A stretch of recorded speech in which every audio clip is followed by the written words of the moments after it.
네, 9월 19일 멤버십 번개 라이브 파트 1 시작하도록 하겠습니다. 이번 주 이제 최대 화두는 연준의 FOMC 회의 결과입니다. 일단 9월에는 우리가 여러 차례 짚어봤지만 매파적 동결이 되긴 될 것이다. 그런데 매파적인 어떤 멘트나 뉘앙스 그리고 점도표의 결과 이런 것들이 금리 경로의 이제 방향성을 보여줄 것이기 때문에 이런 포인트들이 시장에는 직접적으로 영향을 미칠 가능성이 높다. 특히 연준 FOMC 이후에 36시간에 걸쳐서 G20 회원국 한 절반 정도가 일본, 영국 등등 절반 정도가 이제 금리 결정을 합니다. 그래서 무엇보다도 기준 타겟점이 되는 게 연준의 미국의 금리 결정 이슈이기 때문에 이게 동결이 된다라고 하더라도 매파적인 어떤 멘트나 뉘앙스가 나올 가능성이 상당히 높다라는 점에서 이제 이번 주 21일 밤 이후부터 이번 주가 마무리되는 시간까지는 상당히 시장이 변동성 장세를 보일 수도 있다라는 거 조금 유념하시면 좋을 것 같습니다. 특히 이제 점도표 결과가 나오면은 저희가 같이 짚어보겠지만 연내 추가 금리 인상 여부 한 번 할 것이냐 두 번 할 것이냐 그 방향성 그리고 금리 인하를 바라보는 FOMC 위원들의 어떤 전망들 그리고 그 속도 이게 또 중요하겠죠. 그래서 우리 마음 같아서는 내년에 4월이 비트코인 반감기이기 때문에 빠르면 한 6월 정도부터 금리 인하가 단행이 된다라면 그게 시장의 유동성 확대로 해석이 되면서 비트코인의 포스트 해빙 랠리를 조금 더 가속화할 수 있는 그런 괜찮은 환경 조성 역할이 될 수도 있잖아요. 그래서 그런 부분들 특히나 이제 반감기 전에는 비트코인 현물 ETF가 승인될 가능성이 높다라는 거 그런 부분들 그런 기대감 이런 것들이 상당히 좀 맞물려 있습니다. 그래서 비트코인의 어떤 흐름과 전망을 이야기할 때 거시경제적인 상황들 그리고 미국의 정책적인 환경들 이런 것들이 중요할 수밖에 없어요. 중요할 수밖에 없고 그렇기 때문에 우리가 매일같이 이렇게 정리를 하고 있다. 이렇게 바라보시면 될 것 같아요. 지금 인플레이션 상황 다시 말해서 연내에 최소 한 번의 금리 인상 그러니까 11월에 금리 한 번 인상하고 여차하면 12월에도 금리 인상하는 거 아니야? 라는 생각을 갖게 만드는 거는 이 국제 유가의 지금 고공행진 상황 때문입니다. 연말에 정말 100달러 가는 거 아니야? 그러니까 3대 유가 이 WTI, 브렌트유, 두바이유 이렇게 세계 3대 유가 가격이 연말에 100달러 뚫는 거 아니야? 이런 얘기들 지금 많이 나오고 있잖아요. 어쨌든 10월 인도분 WTI 91.43달러 11월 이후 지금 최고치입니다. 브렌트유와 두바이유 역시 지금 90달러를 돌파한 상황이고 일부 지금 원유 현물까지 100달러를 돌파를 했다라고 해요. 이 나이지리아산 콰이보에 그리고 말레이시아 타피스 100달러를 넘었다라고 합니다. 요런 애들까지 100달러를 넘어섰다라는 거는 이 3대 유가 브렌트유, WTI, 두바이유 얘네들도 이거 불가피하다 이런 이제 얘기들이 나오고 있는 거죠. 그래서 시티그룹에선 이런 얘기를 하더라고요. 90달러 이상의 고가 높은 유가 상황이 오랫동안 지속될 것 같진 않은데 지금의 어떤 지정학적 리스크 그리고 투기 거래로 인해서 단기간에 100달러 이상도 가능할 것 같아 라고 얘기를 하더라고요. 일리가 있죠. 그러니까 90달러 이상이 아주 길게 이어지진 않을 것 같아. 그런데 100달러는 한번 단기간에 뚫긴 뚫을 것 같아. 그 정도로 지금 러시아와 사우디아라비아가 유가 감축 기간을 연장한 거 12월까지 석 달 그게 공급 충격에 대한 우려로 지금 시장을 압박하고 이게 또 투기 수요를 자극하다 보니까 지금 유가가 이렇게 돼버린 겁니다. 기울기가 일단 이거 지금 WTI인데 기울기가 장난이 아니죠. 딱 보면 느껴집니다. 그래서 지금 이게 8월 한 20일 정도부터 훅 치고 올라선 건데 9월에 어떤 CPI 데이터, 9월에 PC, 9월에 PPI 데이터가 보지 않아도 악화될 수밖에 없을 것 같다라는 생각을 듣게 만드는 거는 지금 유가 상황 때문인 거죠. 그래서 참 걱정스럽습니다. 걱정스러운 부분이라 만약에 연준이 11월에 금리 인상을 하고 12월은 사실 금리 인상을 일반적으로는 12월에 금리 인상을 한다는 건 이상한 거예요. 그러니까 만약에 연준이 12월에 금리 인상을 한다 단행을 하면 그건 정말 경제가 진짜 인플레이션 상황이 정말 장난 아니라는 거를 의미한다라고 해석을 해도 될 겁니다. 왜냐하면 미국 GDP에서 소비가 차지하는 비중이 3분의 2고 이제 11월 말부터 12월까지 그 최대 소비 시즌이잖아요. 블랙 프라이데이부터 해서 그때 금리를 올린다? 이건 거의 이제 제롬 파월이 바이든 연맥이는 거죠. 그래서 거의 엑스맨으로서의 입지를 굳히는 행동이기 때문에 그러기는 쉽지 않을 거예요. 그래서 11월 정도 한번 올리고 어느 정도 올해는 마무리가 되지 않을까. 그게 조금 일반적으로는 지금 가능한 예측 범위가 아닌가, 현실화 가능성이 좀 높은 그런 범위가 아닌가 생각이 되고, 어쨌든 추가 금리 인상이 지금 연내 2번 얘기가 나올 정도로 이 국제 유가 상승세가 심상치 않다. 조만간 100달러 뚫을 것 같다. 3대 유가. 그래서 이런 상황들도 우리가 인플레이션 완화 상황을 기대하는 입장에서는 상당히 조금 걱정스러운 부분이다. 이렇게 조금 생각을 하시면 될 것 같습니다.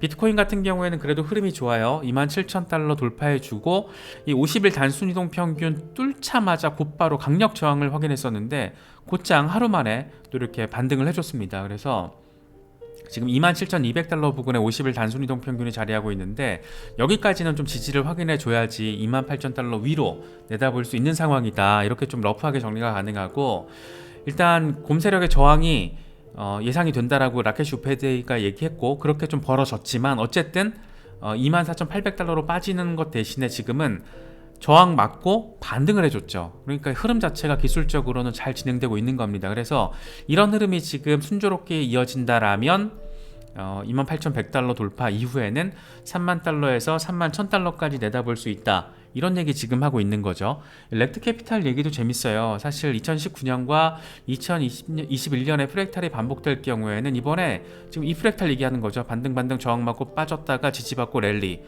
저항 맞고 빠졌다가 지지받고 랠리, 이번에도 저항 맞고 빠졌다가 지지받고 랠리를 하긴 할 건데 반감기 즈음에 할 것 같아. 어디까지 테스트? 19,000달러 부근까지. 이런 얘기 지금 하고 있는 거잖아요. 그래서 근데 이 사람이 말하는 핵심은 뭐냐면 19,000달러까지 폭락할 거야가 핵심이 아니고 19,000달러까지 폭락을 한번 할 수는 있는데 기술적으로 이건 정말 반감기 이후에 벌어질 이 포물선형 랠리를 위한 마지막 축적의 기회가 될 거야. 이런 얘기를 하고 있습니다.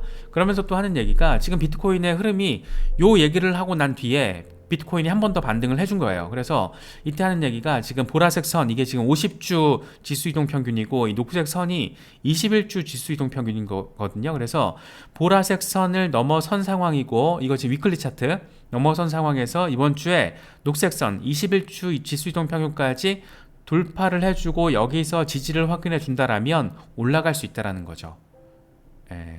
이렇게 좀 됐으면 좋겠습니다. 그래서 이번 한 주의 흐름이 결과적으로는 종가 마감 상황이 중요하고 21주 지수 이동 평균 위, 다시 말해서 27,200달러 여기 부근만, 이게 또 50일 단순 이동 평균이랑 겹치는 구간이거든요. 그래서 여기 부분만 조금 잘 받아주면 추가적인 반등 가능성 우리가 생각해 볼 수 있고, 요 저항 라인만, 파란색 저항 라인 뚫어주고 나면 가는 거죠. 근데 이거는 이렇게 올라갔을 때 올해 이제 연말 정도 흐름으로 우리가 좀 기대해 볼 수 있는 포인트겠죠. 좀 봐야 됩니다. 그거는 마이클 반데포페 같은 경우에는 조금 더 긍정적으로 표현을 했더라고요. 지금 26,700달러에서 26,800달러 이 중요한 지지를 받아주면서 비트코인이 추가 랠리를 진행을 하고 있다. 그래서 매우 강력한 상승 추세가 지속될 것으로 기대가 된다. 이런 얘기를 하고 있는 겁니다. 지금 보시면은 27,200달러 부근이 과거 여기서 지금 훅 빠졌던 거잖아요. 그래서 많이 이런 거 보면 그래도 많이 올라왔어요. 많이 올라왔고 여기까지 위에서 가준다라면 3만 달러 간다라는 겁니다. 그래서 이런 상황들 우리가 지금 당장 최근 한 달 동안의 흐름을 보더라도 빠졌다가 훅 더 내려가지 않고 24,800달러 위에서 지지 확인해주고 지금 반등을 해준 거기 때문에 흐름이 되게 좋다라는 점을 이 양반은 지금 설명을 하고 있는 겁니다. 크립토 로버 같은 경우에는 이게 지금 데일리 차트예요. 데일리 차트인데 올 봄에 미국에서 은행 시스템 위기 발생했을 때 비트코인이 3, 4월에 랠리를 해줬고 그리고 나서 저항 맞고 고꾸라졌지만 저항선 돌파를 해주고, 그러니까 지지 테스트 한번 받고 저항선 돌파 급등했었잖아요. 그리고 나서 지금 고꾸라졌는데 이번에도 같은 라인 25,000달러 부근에서 지지 받고 여기까지 이 돌파를 해준다라면 이전에 이 비율만큼 상승을 해주면 32,000달러가 이제 목표가 될 것이다. 이전의 가격 흐름과 매우 유사하다라는 점이 상당히 흥미롭게 느껴진다. 이런 얘기를 하고 있습니다. 그래서 이번에 지금 27,500달러 위까지 안정적인 지지를 받아준다라면 쉽게 말하면 32,000달러까지 가능해. 이런 얘기 지금 하고 있는 거죠. 그래서 지금 구간이 그러니까 이번 한 주가 상당히 의미 있는 시간이 될 가능성이 높다. 뭐 이렇게 조금 생각을 해도 될 것 같습니다. 지금 코인데스크 같은 경우에는 이번에 비트코인이 이렇게 나름 힘을 조금 받아주고 있는 상황에 대해서 이 현물 ETF 승인에 대한 기대감이 이 잠재적인 매수 압력을 높이고 있는 거다. 그래서 특히 알트코인 같은 경우에는 어쨌든 일주일에 맥스 상한 1억 달러에서 2억 달러 상한이 정해져 있지만 어쨌든 FTX 코인들 지금 매도가 될 거고 그게 매도 압력으로 시장을 누를 가능성이 높고 어느 정도인지는 봐야겠지만 그렇게 크진 않을 것 같아요. 왜냐하면 맥스가 정해져 있잖아요. 1억 달러에서 2억 달러 규모로 정해져 있어서 아주 급격하게 시장을 때리진 않을 것 같은데 사실 급격하게 시장이 맞을 거였으면 이번에 이게 매도가 결정이 됐을 때 법원의 승인이 났을 때 그때 한번 꼬라박았어야 되거든요. 근데 그렇지 않고 지금 시장이 반등을 해주고 있잖아요. 그래서 그런 거는 어떤 우려보다 비트코인 현물 ETF에 대한 기대감이 더 크다라고 바라보면 어떨까 생각이 됩니다. 특히 최근에는 이더리움 기반의 디파이 수익도 감소한 점 이런 것들이 어떻게 보면 알트 시장의 전반에 있어서 악재라면 악재 요인인데 비트코인 현물 ETF에 대한 승인 기대감이 워낙 강하게 지금 저변에 깔려 있다 보니까 추가 반등에 대한 기대감을 갖게 만드는 거다. 그래서 비트코인이 일단 뭐 뉴욕 규제 당국에서도 알트코인 대비 안전자산 지위 상대적으로 더 공고하기 때문에 더 안전자산으로서 코인들 중에서는 더 안전하다라는 점에서 비트코인 중심의 장세가 더 펼쳐질 수 있을 것이다 라는 얘기를 하고 있습니다. 무엇보다 재밌는 게 이제 이거죠. 쉽게 말하면 그겁니다. 이제 찰수 시험 남았다. 프랭클린 템플턴까지 비트코인 현물 ETF 신청을 한 것은 거대한 스노우볼이 될 것이다. 표현 재밌죠? 스노우볼. 눈이 쌓여서 굉장히 큰 눈덩이가 되는 거잖아요. 그래서 이미 지금 스노우볼이 형성되고 있는 건데 이제 다음번 타자는 찰스 슈왑이야. 찰스 슈왑 같은 경우에는 뭐 여러 번 우리가 짚어봤지만 피델리티 그리고 스타들과 함께 월가의 암호화폐 거래소 EDXM을 직접 설립을 했잖아요. 그리고 지금 블랙록, 피델리티, 인베스코, 프랭클린 템플턴 등등 이 거대 기관들이 비트코인 현물 ETF를 승인받게 해달라고 SEC에 지금 신청서를 낸 상황. 또 스테이트 스트리트 같은 경우에도 여기가 운용자산이 $5고 이 골드 ETF 비중이 굉장히 큰 곳이에요. 그래서 골드 ETF, 디지털 골드, 비트코인이 디지털 골드 ETF까지 싹 다 연계시켜가지고 헤쳐먹을 수 있는 이 스테이트 스트리트 같은 경우에도 그렇게 설명이 많이 되더라고요. 그래서 지금 이제 뭐 찰스 슈왑이나 스테이트 스트리트 같은 경우에도 들어올 가능성이 높고 이 비트코인 현물 ETF는 이런 기관들에게 있어서는 선택의 여지가 없어. 이제 이거는 선택의 문제가 아니야. 얘들 출시하게 돼 있어. 그러니까 승인 신청서 내게 돼 있어. 누가? 찰스 슈왑이 또 스테이트 스트리트 같은 이런 기업들이.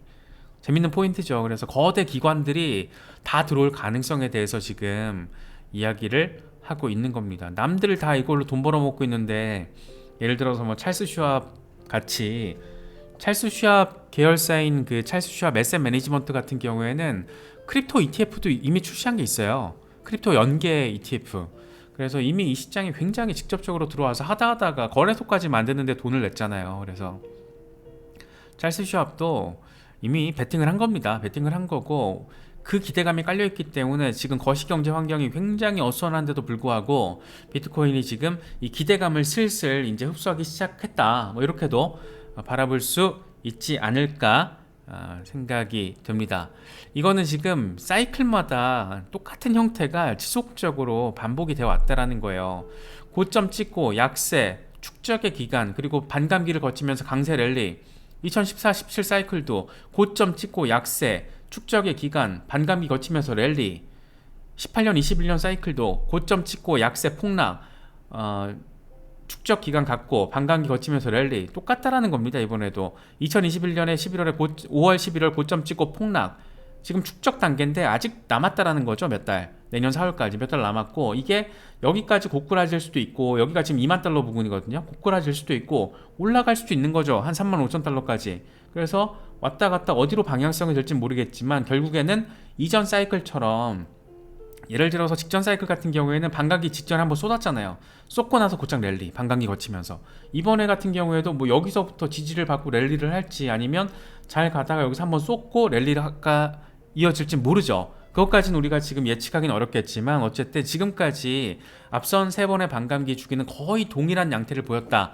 그렇기 때문에 역사가 반복된다라면 이번에는 마찬가지로 반감기를 기점으로 포스트 해빙 랠리가 펼쳐질 것이다. 그런데 역대급 반감기가 될 가능성이 더 크다라는 얘기가 나온 건 뭐다? 이런 것 때문이다. 비트코인 현물 ETF 이슈가 있기 때문이고, 하필 등판하고 있는 선수들을 보면 블랙록, 피델리티, 인베스코, 프랭클린 템플턴, 찰스 슈왑 이런 애들, 이런 진짜 돈키신들이 다 몰려들었다라는 거, 이런 부분들이 우리에게는 어떤 시사점을 안기는 부분들이죠. 그래서 이런 상황들이 있으니까 지금부터가 이제 멘탈 싸움일 것 같아요.